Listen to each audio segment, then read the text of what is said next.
in is said to be an area of Earth that they don't talk about, and that there is more livable space inside right now than on its surface. The problem comes about is that supposedly there are creatures or things living down there already, and have been for centuries. They say that there are cities down there. Some of the cities are no longer habitable, others are actually inhabited. Getting into who lives there and why and all this takes, again, a whole lesson that you can see by this sheet. Down there also are very advanced machinery. And it's been said from time to time, advanced scientists there have set on the surface people and things to see how they make out from time to time. Now, all of that is talking about the world within. What I tried to do before we jumped to that big jump that we just did was to show you how it could be formed, how long it might be there, and that it is very extensive and very expansive. And you can go to any continent on our Earth, and down somewhere you start running to one of these tunnels, one of these cities, one of these caves. The cave world depletes or makes small the world here.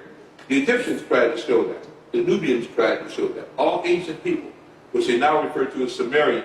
If you understand Sumer, had to be part of Mesopotamia 1. And if you go back there, you see that the people who had to be living there had to be dark-skinned people. And these were people who knew these things. This is why when you begin to do research on the Negrito, you will find he is the most ancient person found on Earth. I didn't say anything about Negro or any African. I said Negrito. It's a little black dwarf. And this little black dwarf seemingly has been set or made to inhabit. It's the best prototype that could be made at the time. Any part on Earth that you go to, no matter what the continent, no matter what the culture, no matter what the religion, no matter what the site, no matter what the people look like now, anywhere you go on Earth and you start to do digs, and you go down archaeologically to the petrol and so on, you will find the little black dwarf or people living there, the ancestors of the people that are now inhabiting it, that look like Negritos. What does a Negrito look like? 3 to 4 foot tall, small person, very slender built, occipital lobe, long head, peppercorn or nappy, meaty hair, and broad negroid face, features. This is your most ancient man, no matter what continent. You don't have to go to Africa. You go to Europe, which isn't even a continent. You can go to Asia. You can go to Antarctica, Arctica, wherever you want to go. And you will find the remnants of the Negrito.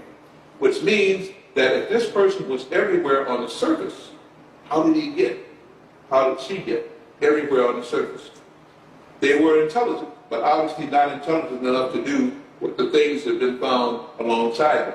I say they were a prototype, placed here from people living in the underworld and extraterrestrials. Keep in mind again how I started this.